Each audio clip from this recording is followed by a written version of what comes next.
Muy bien. En esta clase lo que veremos son los mecanismos celulares que pueden llevar a la disfunción del hígado, ¿ya? La respuesta inflamatoria asociada y las principales patologías que afectan a este órgano vital. Soy el profesor Luis Arabia y comenzaremos con esta clase de hígado. Bien, revisemos los objetivos de la clase. Primero, el objetivo principal de esta clase es comprender los mecanismos celulares de disfunción hepática y la respuesta inflamatoria asociada a este órgano en casos patológicos. Analizaremos la fisiopatología de diferentes tipos de hepatitis, como la viral, la alcohólica, hígado graso, ¿ya? Sabiendo que hay dos tipos de hígado graso, el alcohólico y no alcohólico.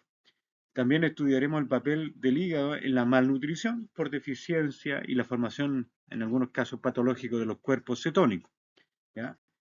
Estos temas nos ayudarán a entender mejor el funcionamiento del hígado y las enfermedades que pueden afectarlo. Revisemos entonces ahora algunos aspectos anatómicos y funcionales del hígado. El hígado es el órgano más grande del cuerpo humano, situado en la parte anterior derecha del abdomen, y está conectado a la vesícula biliar a través de las vías biliares. Realiza aproximadamente 500 funciones esenciales para la vida, actuando como la fábrica química del organismo. Hay que recordar que el hígado también es el responsable de la mayor producción de albúmina, importante para mantener la presión coloidosmótica en nuestro cuerpo, ¿ya? Y también es responsable de la producción de los factores de la coagulación, entre otros, ¿ya? Algunas de las funciones clave del hígado incluyen entonces el metabolismo de los nutrientes, la producción de bilis, el almacenamiento de vitaminas y minerales y la eliminación también de toxinas y desechos del cuerpo. Bien, continuamos entonces con las funciones principales del hígado. El hígado es un órgano vital que desempeña múltiples funciones claves en el organismo. Entre sus principales funciones metabólicas se incluye el metabolismo de carbohidratos, lípidos y proteínas, la producción de colesterol, eso lo vamos a ver más adelante, y los procesos de gluconeogénesis, o sea, la formación de nueva glucosa a partir de algunos sustratos, como por ejemplo podrían ser aminoácidos, y también la glucogenólisis, o sea, la hidrólisis del glucógeno para la liberación de glucosa. Entonces, por una parte, forma glucosa a partir de un sustrato nuevo, que son los aminoácidos, pero por otra parte, hidroliza el glucógeno para la liberación de glucosa. Ahora, eso explica también por qué el hígado es un importante órgano en la regulación de la glicemia, ¿ya? En su rol de detoxificación, el hígado decompone sustancias tóxicas provenientes del intestino, ¿ya? O producidas internamente, metaboliza fármacos y xenobióticos y elimina el amoníaco a través del ciclo de la urea. El amoníaco es un producto también de desecho del metabolismo aminocídico. Además, el hígado sintetiza proteínas plasmáticas, aquí habíamos mencionado la albúmina, factores de la coagulación, entre otras, y también produce la bilis. La bilis hay que recordar también de que es un producto de la unión química entre el grupo hemo, de la hemoglobina proveniente del glóbulo rojo destruido principalmente en el vaso, y el acoplamiento de este grupo hemo con el colesterol a nivel hepático para formar esta sustancia que tiene como función solubilizar y emulsionar la grasa a nivel intestinal. Esa es la importancia de la bilis, actuando como también un centro regulador del metabolismo, y el hígado es el principal órgano de desintoxicación del cuerpo. Bien, veamos las hepatopatías. Los principales signos y síntomas de enfermedad hepática incluyen dolor abdominal, ictericia, alteración de prueba de función hepática, y vamos a ver algunas enzimas que aumentan. ¿Ya? Cuando hay alteraciones hepáticas, muchas veces las células sufren ruptura, permeabilidad aumentada de la membrana plasmática, lisis de las células hepáticas, ¿ya? Liberando enzimas que uno la puede determinar en el plasma. ¿Ya? Otro síntoma es la astenia, la anorexia, náuseas y vómito, y prurito generalizado, ¿ya? Importante estar atento a estos síntomas, ya que pueden indicar problemas en el hígado que requieren atención médica. ¿Ya? Entonces, atento a esas alteraciones, debilidad muscular, náuseas, vómito y picazón, ¿cierto? La imagen muestra un ejemplo de ictericia, que es la coloración amarillenta de la piel, y no solamente la piel, sino que la mucosa, uno de los signos más característicos de enfermedad hepática. La clasificación de la enfermedad hepática. Las enfermedades hepáticas se pueden clasificar en 4 categorías principales: infecciosas, tóxicas, metabólicas y también neoplásicas. ¿Ya? Las enfermedades infecciosas incluyen la hepatitis viral, como la hepatitis A, B, C, D y E, así como los abscesos hepáticos. La enfermedad tóxica abarca la hepatitis alcohólica, la hepatitis causada por fármacos. La enfermedad metabólica incluye el hígado graso, no alcohólico, ¿ya? Y la hemocromatosis. La enfermedad neoplásica pueden ser tumores benignos o el carcinoma hepatocelular, un tipo de cáncer de hígado. Por lo tanto, es importante conocer esta categoría para poder diagnosticar y tratar adecuadamente las diferentes afecciones hepáticas.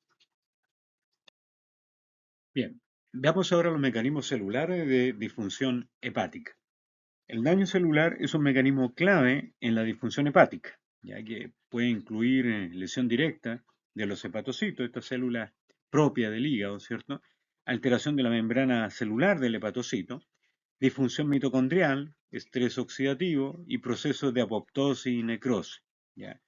Como consecuencia de este daño celular, se produce la liberación de enzimas intracelulares, alteración del metabolismo de la bilirruina, disminución de la síntesis proteica, cambio en el metabolismo lipídico y formación de tejido cicatricial. ¿Ya? Si eso aumenta y va en progresión esta formación de tejido cicatricial, el hígado también puede formar mucha fibra de colágeno a partir de algunas células que son los fibroblastos que comienzan a activarse y formar una cirrosis hepática progresiva. Es importante entender estos mecanismos celulares subyacentes para poder desarrollar también estrategias terapéuticas efectivas para el manejo de la disfunción hepática. Bien, ahora cuando hay una injuria sobre el hígado, hay una respuesta inflamatoria. ¿Ya?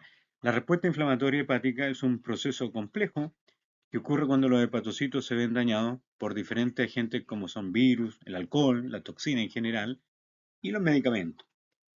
Esto desencadena la liberación de citocinas proinflamatorias, como el factor de necrosis tumoral, o llamado también TNF-alfa, la interleuquina 1 y 6, así como especies reactivas del oxígeno. Estas señales atraen neutrófilos, en lo que caracteriza, ¿cierto?, a una inflamación inmediata y aguda, en conjunto también con macrófagos, y posteriormente la llegada de linfocitos que se infiltran en el tejido hepático. Esto lleva a la activación de células estrelladas que producen colágeno y matriz extracelular, conduciendo a la fibrosis hepática. Las células estrelladas en el fondo corresponden a fibroblastos activos que tienen la capacidad de producir colágeno tipo 1 y colágeno tipo 3, ya en este orden. Es importante entender este proceso para poder desarrollar estrategias terapéuticas efectivas para enfermedades hepáticas, ¿ah? Tanto la importancia que tienen estas citocinas proinflamatorias, ¿ya? El agente etiológico, en algunos casos virus, alcohol, toxina, fármacos, etcétera, ¿ya? Y cómo la movilización de estas células del sistema inmune, partiendo, ¿cierto?, con los neutrófilos como una reacción inflamatoria aguda y posteriormente la formación de colágeno que puede llevar al hígado a un hígado cirrótico fibrosado con baja funcionalidad.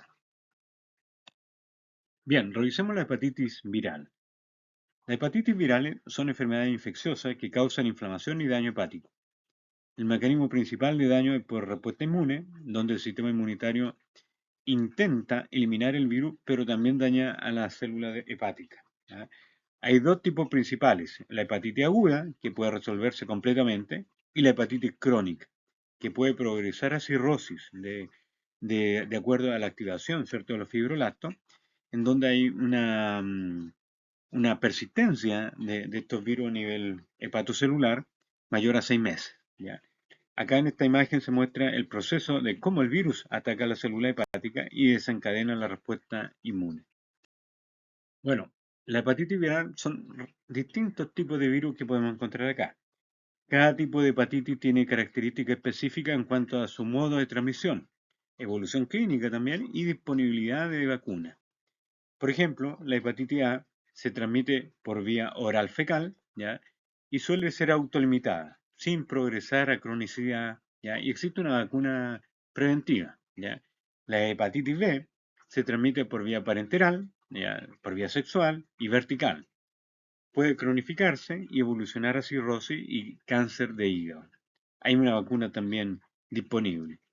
La hepatitis C se transmite principalmente por vía parenteral y tiene una alta tasa de cronificación, con riesgo de cirrosis a largo plazo.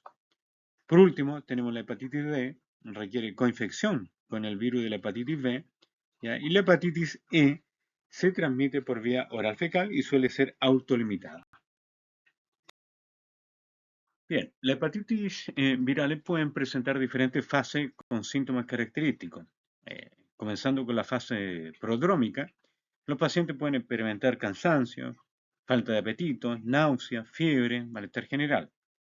En la fase ictérica, que es la segunda fase, los principales síntomas son ictericia, orina oscura, heces clara, picazón y dolor en el abdomen. En la fase de recuperación, los pacientes ven una mejoría gradual con desaparición de la ictericia, recuperación del apetito y normalización de los niveles de enzima hepática. Importante tener en cuenta que muchos pacientes, especialmente con hepatitis C, pueden ser asintomáticos o tener síntomas inespecíficos.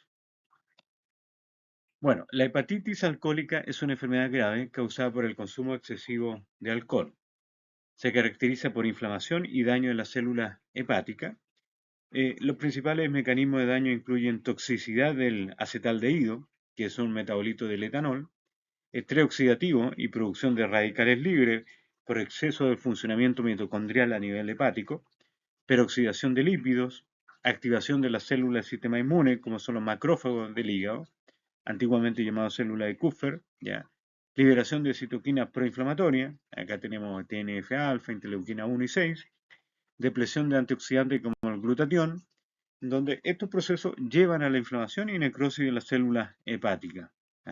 Por lo tanto, es importante entender estos mecanismos para poder desarrollar mejores tratamientos y estrategias en estos pacientes. La progresión del daño hepático por alcohol comienza con la esteatosis hepática alcohólica, que es la acumulación de grasa en los hepatocitos. A eso lo llamamos esteatosis, ¿ya? Pero es reversible si se deja de beber. Luego viene la hepatitis alcohólica, que implica inflamación y muerte en la célula hepática. Puede ser muy grave, con una mortalidad del 40 al 50% en algunos casos severos. A continuación se desarrolla la fibrosis, ¿ya? La fibrosis hepática, donde se deposita colágeno y matriz extracelular, distorsionando la arquitectura normal del hígado. Las células hepáticas son reemplazadas por una mayor cantidad de fibroblastos, una mayor cantidad también de colágeno, disminuyendo la capacidad funcional del hígado. La etapa final de la cirrosis alcohólica, con una fibrosis mucho más avanzada y nódulos también de regeneración. Es una condición ya irreversible y con riesgo de complicaciones graves. Ahora, el hígado graso alcohólico es una condición causada por el consumo excesivo de alcohol, ¿ya? Se caracteriza por un aumento en la síntesis de ácidos grasos en el hígado y una disminución de su oxidación, ¿ya? Esto se debe al desequilibrio redox causado por el metabolismo del etanol, que genera NADH y favorece la síntesis lipídica. Como resultado, se acumulan grandes cantidades de lípidos dentro de la célula hepática, como se puede observar en esta imagen. Hay que aclarar que la cantidad de lípido no aumenta en los adipocitos, sino que aumenta la misma célula hepática. Esta acumulación de tejido graso en el hígado puede llevar a inflamación y daño hepático si el consumo de alcohol continúa. Ahora, la enfermedad por hígado graso no alcohólico es la causa más común de enfermedad hepática crónica, asociada a la epidemia de obesidad y síndrome metabólico. La fisiopatología se basa en la teoría de los múltiples impactos, donde participan factores como la resistencia a la insulina, lipotoxicidad, disfunción mitocondrial, estrés oxidativo y alteraciones en la microbiota intestinal. El espectro clínico de esta enfermedad incluye desde la esteatosis simple, acumulación de grasa pasando por la esteatohepatitis, que es solamente la inflamación, fibrosis hepática y llegando a la cirrosis y sus complicaciones. Bien, veamos la diferencia entonces entre la enfermedad de hígado graso no alcohólico versus la enfermedad de hígado graso alcohólico. ¿Ya? En el hígado graso de causa no alcohólica se asocia a condiciones como obesidad, diabetes, ya una diabetes tipo 2, dislipidemia e hipertensión, y requiere descartar el consumo excesivo también de alcohol. En el hígado graso de causa alcohólica, es consecuencia directa del consumo excesivo de alcohol con daño mediado por metabolitos del etanol. Ambos pueden progresar a cirrosis, pero la velocidad y patrón de fibrosis puede diferir. La abstinencia alcohólica mejora definitivamente y significativamente el hígado graso alcohólico. A nivel histológico, las dos enfermedades pueden ser indistinguibles en las fases iniciales. Ahora, la cirrosis es el estadio final de muchas enfermedades hepáticas crónicas. Se caracteriza por la formación de tejido cicatricial, lo que llamamos fibrosis, ¿ya? Que distorsiona la arquitectura normal del hígado. También se forman nódulos de regeneración y se altera la microcirculación intrahepática. Importante tener en cuenta este concepto de nódulo de regeneración. El hígado es un órgano muy regenerativo, por lo tanto van a haber algunos nódulos, algunos focos que van a estar en esa etapa de regeneración, ¿ya? Estos cambios conducen a la pérdida progresiva de la función del hígado y al desarrollo de la hipertensión portal. En esta imagen se muestra un hígado cirrótico con una superficie nodular y fibrosis versus un hígado sano. Ahora, las principales causas de cirrosis son las infecciones virales, ¿ya? El alcoholismo crónico, la enfermedad hepática grasa no alcohólica, las enfermedades autoinmunes también son importantes mencionar acá, y las enfermedades metabólicas. La hepatitis viral, específicamente la causada por el virus de la hepatitis B y C, pueden progresar a cirrosis después de años de evolución, ¿ya? El consumo excesivo y prolongado de alcohol, más de 10 años, también es una causa importante de cirrosis, ¿ya? La enfermedad del hígado graso no alcohólica, ¿ya? Se desarrolla en el contexto del síndrome metabólico y la obesidad. Y la enfermedad autoinmune, como la hepatitis autoinmune y la cirrosis biliar primaria, también pueden causar cirrosis. Algunas enfermedades metabólicas como la hemocromatosis y la enfermedad de Wilson también pueden llevar a la cirrosis. Reacciones idiosincrásicas a ciertos medicamentos también pueden provocar daño hepático y cirrosis. ¿A qué nos referimos con reacciones idiosincrásicas? Más bien reacciones en donde algunos sujetos que tienen alguna predisposición genética pueden desarrollar también una cirrosis provocada por estos medicamentos al carecer de la enzima suficiente y necesaria para desdoblar adecuadamente estos medicamentos a metabolitos menos activos. Ahora, la cirrosis es el resultado de un daño hepático crónico que lleva a una serie de cambios fisiopatológicos. Primero, hay un daño y muerte de los hepatocitos, en las células del hígado, y este daño es por necrosis y también por apoptosis. Esto desencadena una inflamación persistente con liberación de citocinas como interleuquina 1, 6, TNF-alfa y factores de crecimiento, ¿ya? Que estabilizan y también estimulan a algunas células como los fibroblastos. Estas células estrelladas, fibroblastos, se activan y se transforman en miofibroblastos que producen colágeno, ¿ya?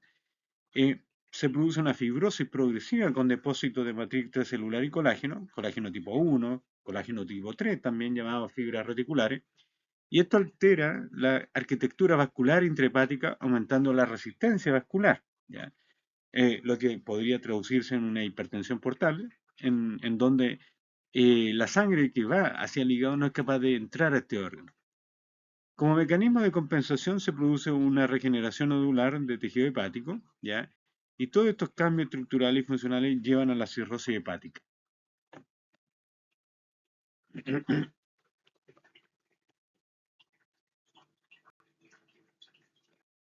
Ahora, la hipertensión portal es un aumento de la presión en la vena porta, que es la principal consecuencia de la cirrosis hepática. Hay dos mecanismos fisiopatológicos claves acá.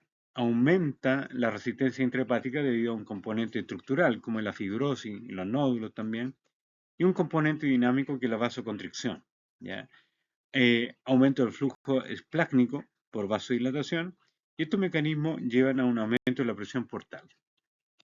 Bien, la hipertensión portal puede tener varias consecuencias graves. ¿Ya? Una de ellas es el desarrollo de varices que son colaterales, portosistémicas, con riesgo de hemorragia digestiva. Otra consecuencia es la acumulación de líquido en la cavidad peritoneal, lo que se conoce como ascitis, ¿ya? Debido a la hipoalbuminemia. Hay que recordar de que el hígado deja de producir albúmina, disminuyendo la presión coloidosmótica, lo que produce también un flujo de agua intravascular hacia el espacio peritoneal, lo que conocemos como ascitis. La hipertensión portal también puede causar esplenomegalia o aumento del tamaño del vaso por la congestión venosa crónica. Otra complicación es la encefalopatía hepática, ¿ya? Una alteración neuropsiquiátrica causada por el shunt portosistémico y acumulación de neurotoxina. Esto es importante tenerlo claro, ¿ya? Una deficiencia hepática puede producir alteraciones neuropsiquiátricas, ¿ya? Principalmente por ese mecanismo, ya que es el shunt portosistémico y la acumulación de esta neurotoxina. Por último, el síndrome hepatorrenal, que es un fallo renal funcional que se produce por la alteración hemodinámica asociada a la hipertensión portal. Bien, la citis es una complicación frecuente de la cirrosis avanzada, donde se acumula líquido normal en las cavidades peritoneales, ¿ya? Y la fisiopatología se basa en la teoría de la vasodilatación arterial. La hipertensión portal lleva también a una vasodilatación esplácnica, ya, o sea, del vaso. Esto causa una hipovolemia efectiva, activando sistemas vasoconstrictores, como el sistema renina, angiotensina, aldosterona, y esto a su vez provoca retención renal de sodio y agua y alteración por la presión oncótica por hipoalbuminemia, ¿ya? El aumento de la presión hidrostática sinusoidal lleva a la transsudación de líquido al espacio peritoneal, causando la ascitis, ¿ya? En esta imagen podemos ver la distensión abdominal típica de un paciente cirrótico con ascitis. Bien, en la encefalopatía hepática, que es un síndrome neuropsiquiátrico complejo, en donde se produce como una consecuencia de la insuficiencia hepática o de una derivación portosistémica en algunos casos, ¿ya? Su fisiopatología se debe principalmente al acúmulo de neurotoxina, especialmente amoníaco, ¿ya? Que altera la barrera hematoencefálica, provocando también edema cerebral, ¿ya? Y modificación de los neurotransmisores. La acumulación de amoníaco, ¿ya? Se debe a que el hígado no es capaz de procesar este amonio, de tal manera que se acumula y produce esta encefalopatía. Además, hay un componente de inflamación sistémica que contribuye al cuadro. La encefalopatía hepática suele desencadenarse por factores como infecciones, hemorragia digestiva, estreñimiento, uso de sedante o exceso de proteína en la dieta también. Ahora, como este amoníaco se acumula, ¿cierto?, a nivel plasmático y tiene impacto sobre el cerebro, ya que atraviesa la barrera hematoencefálica, tiene diferentes grados, ¿ya? Los grados de la encefalopatía hepática van desde mínima hasta grave. En el grado 1, que es la mínima, ¿ya? Hay alteraciones cognitivas sutiles y cambio en el ritmo sueño-vigilia. Es el grado 1. Alteraciones cognitivas sutiles, ¿ya? Muy suaves. El grado 2, ¿ya? Que es leve, la persona está letárgica, desorientada y tiene cambio de personalidad. Ese en el grado 2, ¿ya? El grado 3, que es moderada, la persona está somnolienta, confundida, desorientada y tiene dificultad para hablar, ¿ya? En el grado 4, la persona está en coma, sin respuesta a estímulos verbales y con postura de descerebración. Bien, veamos ahora la insuficiencia hepática. La insuficiencia hepática es una condición grave en la que el hígado no puede realizar sus funciones normales debido a un daño significativo de este órgano. Existen tres tipos principales de insuficiencia: la insuficiencia hepática aguda sobrecrónica y la insuficiencia hepática crónica propiamente tal. La insuficiencia hepática aguda se desarrolla rápidamente en pacientes sin enfermedad hepática previa. Eso es lo importante acá. No hay una enfermedad previa desde el punto de vista hepático. A menudo causada por una hepatitis viral fulminante, podría ser también toxicidad por medicamento o en algunos casos una isquemia hepática. La insuficiencia hepática aguda sobrecrónica ocurre cuando un paciente con cirrosis, pero compensada, se descompensa. Y esto de forma aguda, generalmente desencadenada por factores precipitantes. Y por último, tenemos la insuficiencia hepática crónica, que es un deterioro gradual y progresivo de la función hepática debido a cirrosis avanzada, con manifestaciones como ictericia, coagulopatía, hay que recordar que el hígado produce los factores de la coagulación, hipoalbuminemia, porque el hígado es el órgano que produce la albúmina, y si hay una disminución de albúmina, eso trae también como consecuencia la citis, ¿ya? Ahora, si el hígado no funciona correctamente, tampoco se va a metabolizar el amoníaco, de tal manera que ahora podríamos encontrar también encefalopatías. Las manifestaciones clínicas de la disfunción hepática. Bueno, primero tenemos la ictericia, la coloración amarillenta de la piel por esta misma bilis que se acumula a nivel dérmico, ¿cierto? En la mucosa también es muy fácil de observar, ¿ya?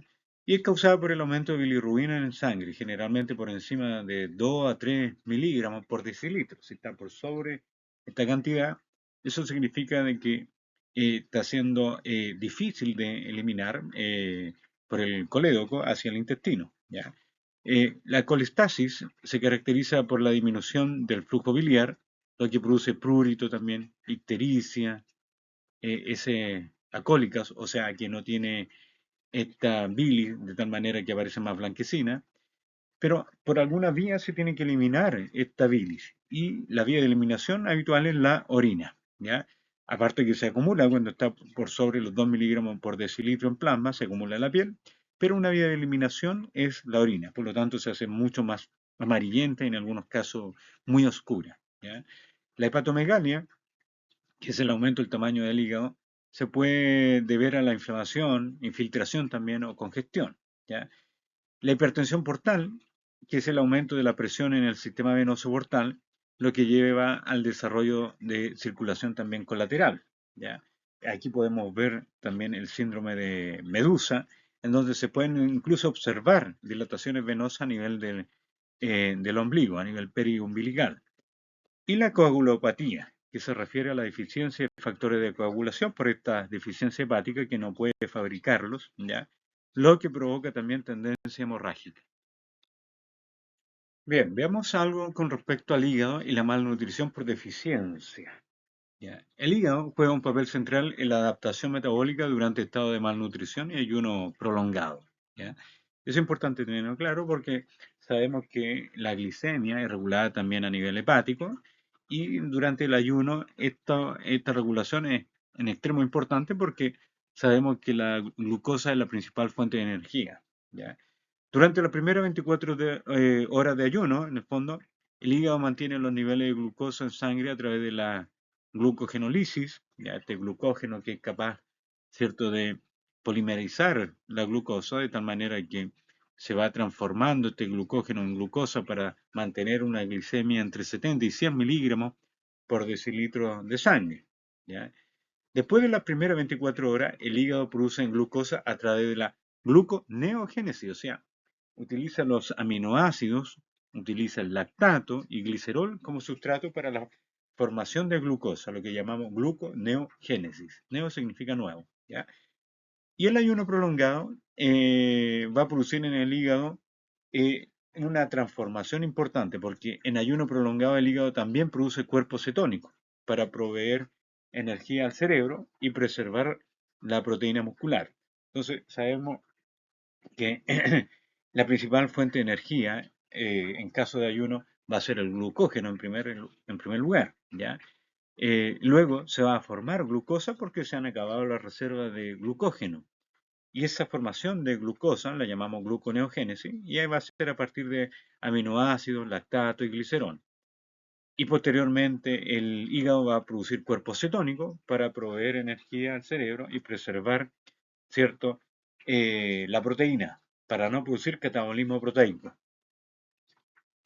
Bien, entonces los cuerpos cetónicos es una respuesta adaptativa para la obtención de energía alterna. Durante el ayuno prolongado disminuye la insulina y aumenta el glucagón, lo que activa la lipólisis en el tejido también adiposo, ¿ya? Hay un aumento de destrucción de ácido graso para la formación también de cuerpos cetónicos, acetil-CoA, ¿ya? A través de la beta-oxidación. Entonces, los ácidos grasos liberados son transportados hasta el hígado. En el hígado, los ácidos grasos se degradan a acetil-CoA a través de la beta-oxidación. Eso es lo importante acá, ¿ya? Los ácidos grasos se degradan a acetil-CoA, ¿ya? Y el exceso de acetil-CoA se condensa para formar los cuerpos cetónicos. Acá tenemos el acetoacetato, el beta-hidroxibutirato y acetona. Los cuerpos cetónicos entonces son compuestos producidos por el hígado durante periodos de bajo aporte de carbohidratos o malnutrición severa. Y esta es una respuesta adaptativa del organismo para proporcionar combustible alternativo, principalmente al cerebro y a otros tejidos cuando hay escasez de glucosa. Bien, los cuerpos cetónicos entonces son una fuente de energía alternativa cuando la glucosa no está disponible. Sustituyen a la glucosa como combustible para el cerebro, corazón, los músculos durante el ayuno prolongado. Reducen también la necesidad de obtener glucosa a partir de aminoácidos, preservando así la masa muscular. Ahora, el cerebro puede obtener hasta el 70% de su energía de los cuerpos cetónicos durante el ayuno prolongado, lo que es una adaptación neuronal muy importante para su funcionamiento. En la malnutrición crónica, esta adaptación metabólica es fundamental para la supervivencia, pero puede verse comprometida en la disfunción hepática severa. Ahora, la alteración del metabolismo en hepatopatía avanzada, ¿ya? Bueno, esto conlleva a importante alteración en el metabolismo que afectan a diferentes sistemas. En el metabolismo glucídico hay resistencia a la insulina, problema en la gluconeogénesis y disminución también de la reserva de glucógeno. A nivel del metabolismo proteico se reduce la síntesis de proteínas como la albúmina y factores de la coagulación, mientras que aumenta el catabolismo. En el metabolismo lipídico hay alteraciones en la síntesis de lipoproteínas y en el metabolismo de ácidos grasos también vamos a ver algunas alteraciones, ¿ya? Por último, en el metabolismo nitrogenado, ¿ya?, se deteriora el ciclo de la urea, lo que lleva a la acumulación de amoníaco, ¿ya? Estas alteraciones metabólicas son características de la hepatopatía avanzada y tienen importantes implicaciones clínicas. Bien, veamos los factores de riesgo para hepatopatías. Las hepatitis virales son una de las principales causas de enfermedad hepática y hay varios factores de riesgo importantes a considerar. Vivir en zonas donde la hepatitis viral es común, tener relaciones sexuales de riesgo y usar drogas inyectables también pueden aumentar el riesgo, ya cuando se comparten jeringas, ¿ya? Otras hepatopatías también son importantes, como el consumo excesivo de alcohol, la obesidad, la diabetes, la exposición a medicamentos tóxicos dañinos para el hígado, ¿ya? Es importante entonces estar atento a estos factores de riesgo y tomar medidas preventivas cuando sea posible para mantener una buena salud hepática. Bien, veamos la prevención de la enfermedad hepática. Sabemos que las enfermedades hepáticas son un problema de salud importante que pueden prevenirse con algunas medidas sencillas, ¿ya? Comencemos hablando sobre la hepatitis viral y cómo prevenirla. La vacunación contra la hepatitis A y B es clave, así como mantener buenas prácticas de higiene, ¿ya? Importante evitar compartir objetos personales, ¿ya?, y material para droga inyectable, ¿ya? Esto, más que nada, para prevenir la transmisión. Luego hablaré de la hepatopatía alcohólica y la importancia de un consumo moderado o de frente a la abstinencia, ¿ya? Los límites recomendados son 20 gramos de alcohol al día para mujeres y 30 gramos de alcohol día para hombres, además de periodo de abstinencia y tratamiento del alcoholismo, ¿ya? Esos son como los límites. Preferiblemente este número tendría que ser muy cercano o tendría que ser cero, ¿ya? Finalmente, la enfermedad del hígado graso no alcohólica, ¿ya?, en donde el control de peso es muy importante. La dieta mediterránea, el ejercicio regular y el manejo de otras condiciones metabólicas son claves para prevenir esta patología, ¿ya?, que no tiene una relación, ¿cierto?, en este caso con el alcohol. Bien, veamos ahora el diagnóstico de estas hepatopatías. El diagnóstico de la enfermedad hepática se basa en varios elementos claves. Primero, la historia clínica y la exploración física donde se recogen antecedentes, factores de riesgo, síntomas y hallazgos como hepatomegalia, ictericia también o asitis. Eso es el primero, ¿no? Exploración clínica. Las pruebas de laboratorio son muy importantes, que incluyen enzimas hepáticas, la bilirrubina, albúmina, coagulación, como factores importantes también de una determinación de buena funcionalidad hepática, marcadores virales y autoanticuerpos en algunos casos. Las pruebas de imágenes como la ecografía, la elastografía, la tomografía computada, resonancia magnética, etc., proporcionan información sobre la estructura y función del hígado.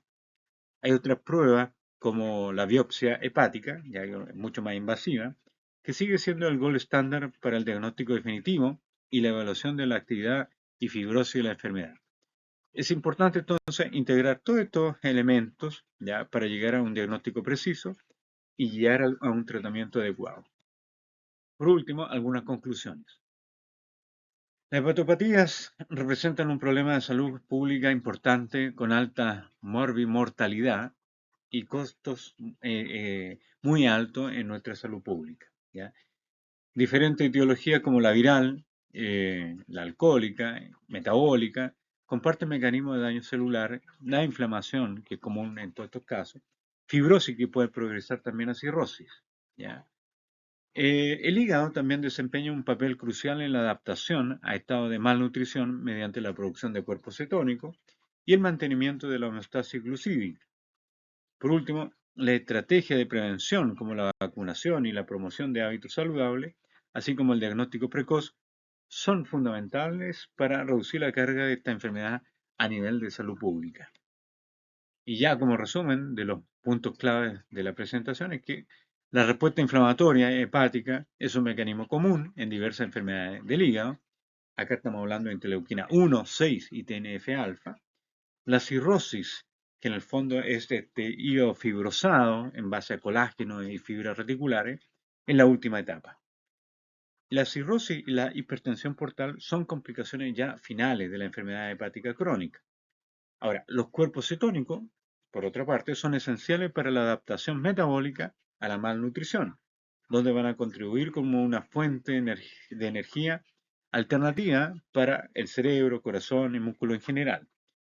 La prevención a través de hábitos saludables y vacunación es fundamental, ¿ya? Principalmente para la hepatitis A y B, y el diagnóstico precoz mejora significativamente el pronóstico de la enfermedad hepática. Entonces, eso sería todo por mi parte y nos vemos en los talleres.